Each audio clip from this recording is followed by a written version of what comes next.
a drive-by shooting on an Alaskan highway, and a bomb sent through the mail. Two apparently random acts of senseless violence, until forensic science discovered an important link.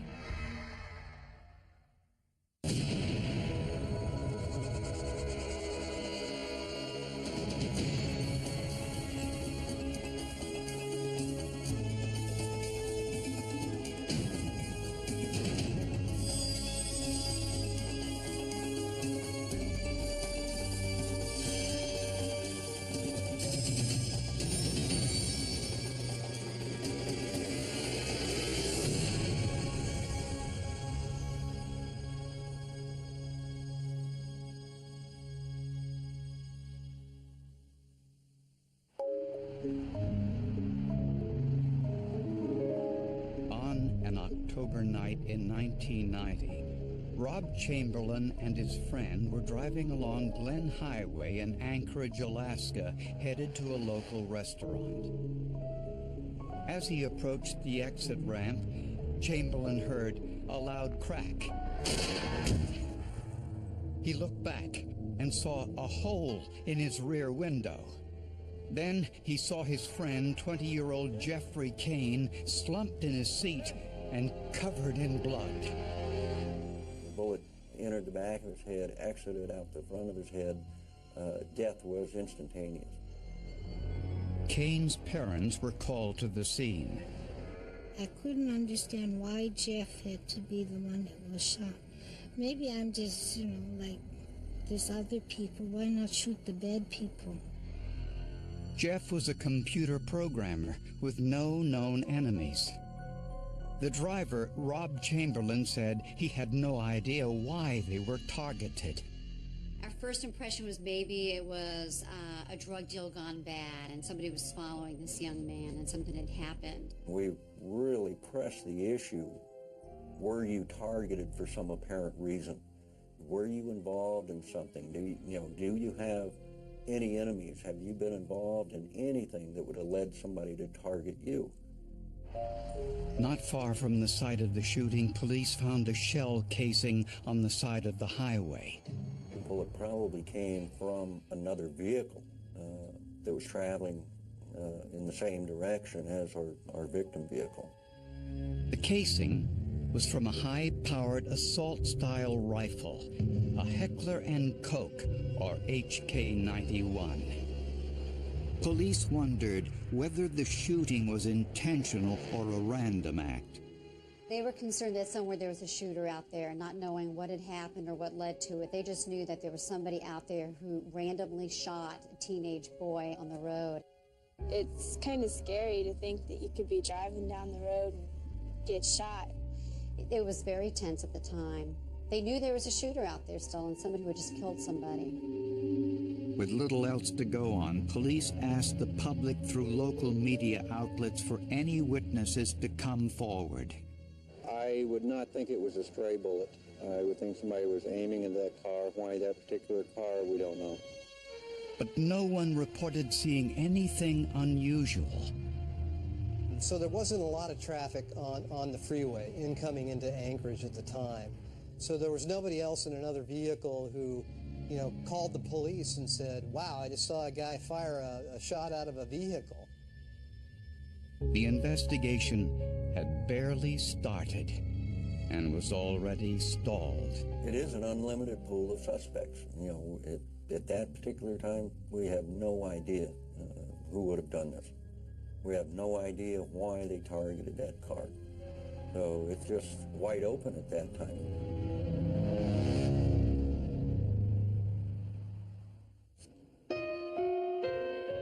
Jeff Kane's family and friends tried to make sense of the highway shooting that took his life. Kids driving, speeding, maybe a car accident, but never, ever just sitting in the car and getting shot. It's something you read about in Los Angeles, not Alaska. The shell casing found on the highway led police to believe that Jeff had been hit with a bullet fired from another car. It looked like the shooter waited until the car exited the highway and reduced speed before firing the fatal shot. I believe what happened was that the suspects in this case were pacing the victim vehicle until they can get the best shot possible. The next morning, news of the shooting appeared in the local newspaper.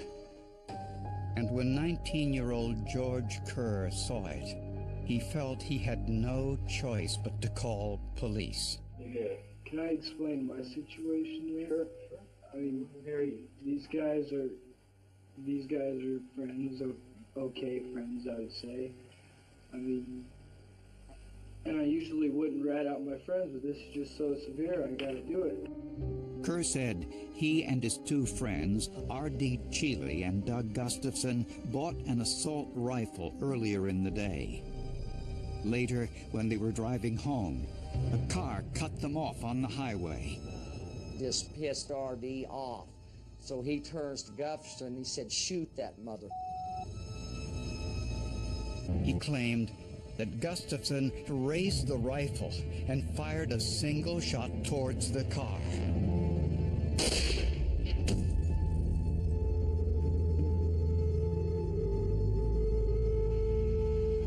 Kerr claimed he didn't know anyone had been hurt until he read the newspaper.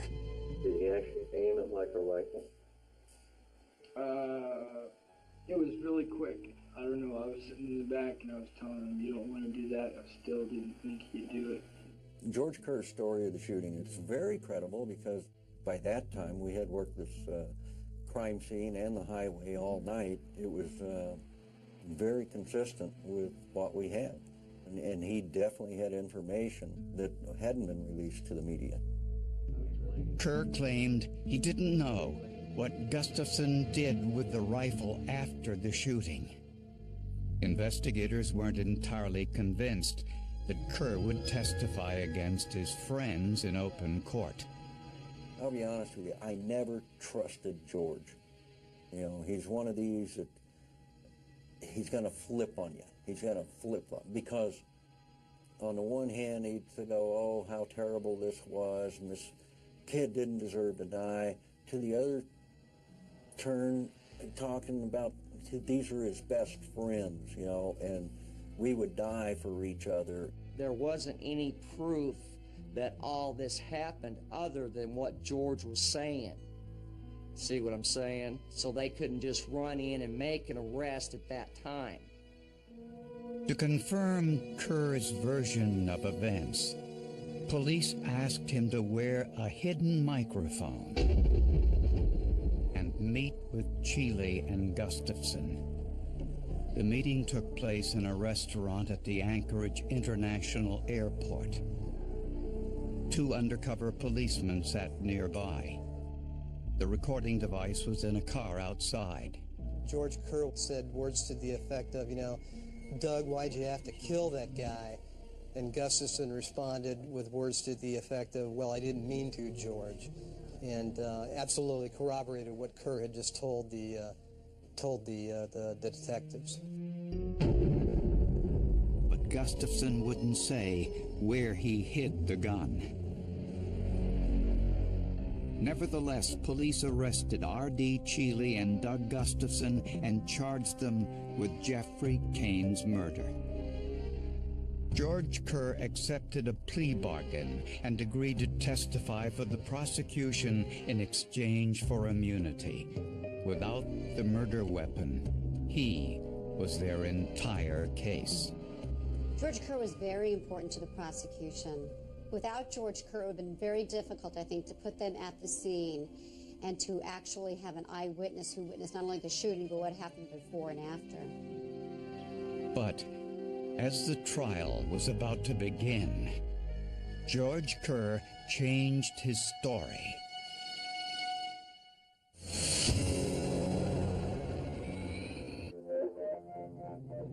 Police had two men in custody for the shooting death of Jeff Kane based on information provided by their eyewitness, George Kerr. Kerr initially said that Doug Gustafson fired an assault rifle at Jeff Kane from approximately 10 yards away, which killed him instantly.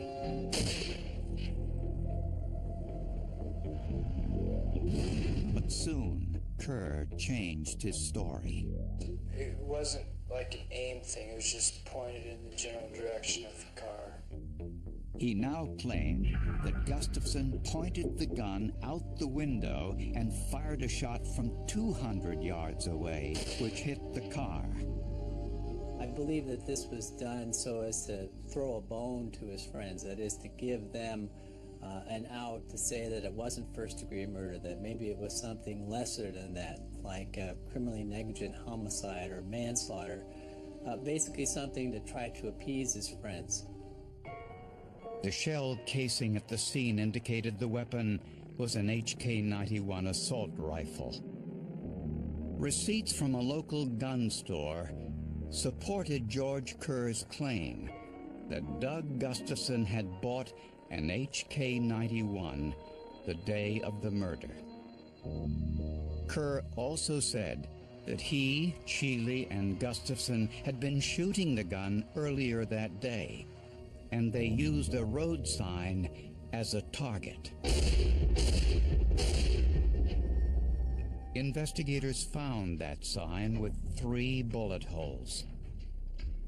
To test Kerr's story, investigators turned to forensic analyst Robert Shem. He test-fired an HK-91 into a piece of metal the same thickness as the road sign. Then, using a rubber-like casting substance called microsil, he made impressions of the bullet holes in the road sign and those produced by his test firing of the same type of gun. The castings were compared under a microscope. Once I removed the rubber, I was able to establish that the holes in the sign were indeed .30 caliber, and they possessed the same rifling characteristics as an HK-91. The test proved Kerr's claim that the boys were using an HK-91 that day. But could investigators prove the shooting was intentional? The fatal bullet entered the car through the back window, hit the victim, and exited through the passenger side window. Here, investigators got a lucky break. There was tinting film on the windows of the victim's car. Had the vehicle not had tinting film, the tempered glass that was on the back window of the vehicle and on the passenger side window would have shattered and probably been completely lost. The tinting film held the glass together. As a result, the bullet hole was still visible. Shem took what was left of the passenger window and made a cardboard template, then recreated the bullet hole. He placed the template in the victim's passenger side window. And then he conducted a simple test. He ran a string from the bullet hole in the back window through the hole in the headrest to the hole in the passenger side window. What we found was that after stringing the trajectory, that the angle was approximately 47 degrees off the back of the vehicle. If the shot had been fired from 200 yards away, as George Kerr now claimed, the trajectory angle would be approximately 95 degrees. But the 47-degree angle placed the shooter's car very close, within 7 to 15 yards away. This then put the vehicles in such a close position that it rendered a very easy shot for Mr. Gustafson when he shot at the victim vehicle. At the murder trial, George Kerr testified against his two friends, but continued to insist their car was 200 yards away from the victim's car when the shot was fired. Because I think it's just not a first-degree murder thing. And you base that on what? Because he was shooting at the car, not to kill. But the forensic evidence proved they were less than 15 yards away, which meant the shot was intentional. Based on this evidence, the driver, R.D. Cheeley, was convicted of second-degree murder. Doug Gustafson, the shooter, was convicted of first-degree murder. Both were sentenced to life in prison.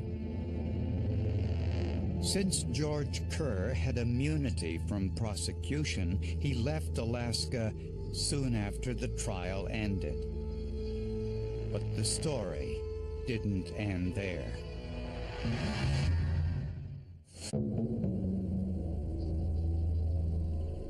About a year after the highway shooting, a package was mailed to George Kerr in care of his family's address in Eklutna, Alaska.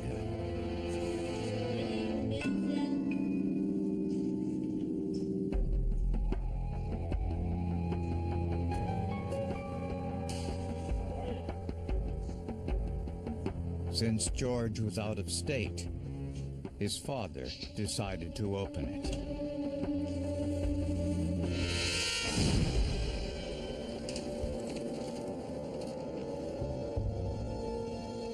44-year-old David Kerr was killed instantly. George's stepmother, Michelle, was barely alive. Every bone in her face was broken, her eardrums shattered.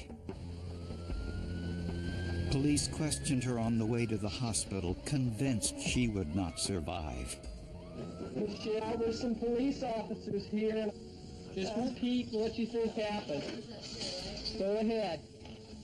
Well, we got a package for George from the state of Alaska. I know it's from Doug. How do you know that it was from Doug, Michelle? Because George put him in jail. George testified. Michelle thought the bomb had to have come from the two men her stepson put in jail, Doug Gustafson and R.D. Cheeley. The bomb was not meant to frighten someone, to intimidate someone. This was meant to kill. And it succeeded, killing the wrong person. But could the forensic evidence prove it? At David Kerr's autopsy, investigators found a tiny metal post in his chest, the kind used in a switch. Ultimately, our crime lab was able to determine the type of switch that post would be a part of, a manufacturer, and to whom did the manufacturer provide the circuit or the switch? Radio Shack. Well, there are lots of Radio Shacks, but at least we knew there were Radio Shacks in Anchorage.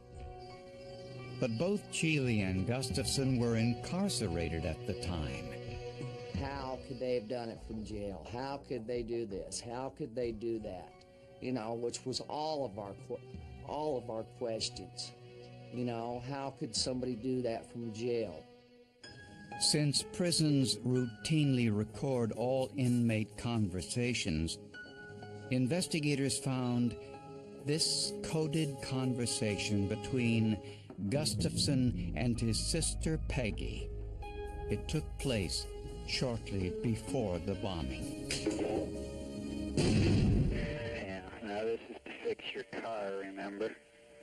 As soon as you find out which way is on, which way is off on the sliding one, glue it in place, like I described, right below the surface, so that when it's pushed towards the side, it's on. And when it's pushed towards the center, it's off. Right. Okay.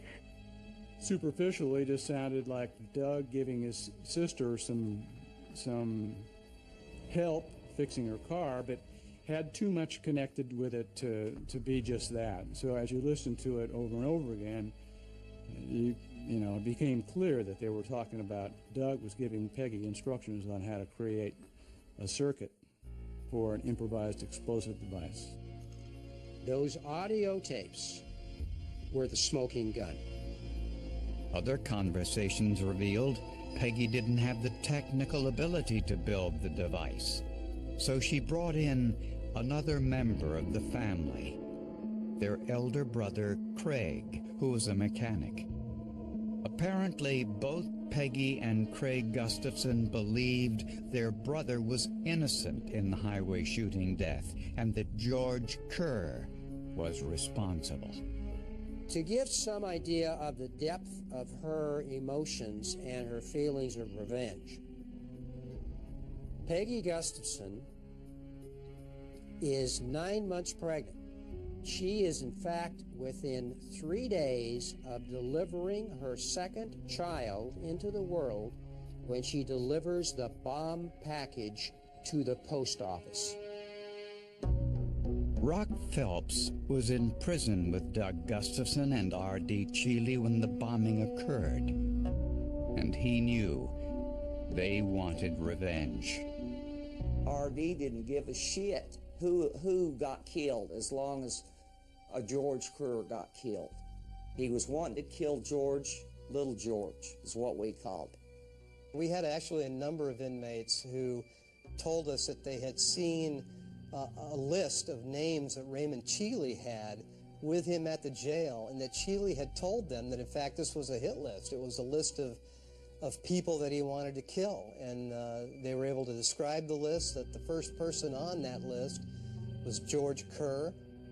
Other names on the hit list included the judge and prosecutor at their trial. When Peggy and Craig Gustafson were brought in for questioning and they heard the taped conversations from prison, they immediately confessed. When Peggy cooperated, Peggy was able to tell us which store she went to purchase those switches. We were able to find through an old receipt at that store, it didn't have Peggy's name on it, but it did show a transaction right during the time frame that would be very relevant to our case of those types of switches being purchased. This bombing was totally preventable. It never should have happened. The Department of Corrections failed Dave and failed me. Their job is to protect the public and not simply house prisoners. Michelle Kerr sued the state of Alaska and won more than $11 million in damages. Peggy and Craig Gustafson were both convicted for their role in Mr. Kerr's murder and will serve a minimum of 22 years in jail. R.D. Cheeley and Doug Gustafson received additional life sentences. They shouldn't even have wasted a trial on them. They should have took them out and let the family shoot them in the back of the head. That's the way I feel about it. But that's Alaska justice. You know, we do things a little different up here. Used to, anyway. In the end, a half-dozen families were destroyed, and prosecutors believe there would have been more victims if forensic science hadn't ended Cheeley and Gustafson's killing spree. You can't just take science by itself and build a case, or rare occasions can you. You use a combination of what are people telling you, what do you know about this person, that person, and you use your science and it all just meshes right together. And it builds your case, you know. But without that, you know, we'd still be back in the dark ages of investigating crime.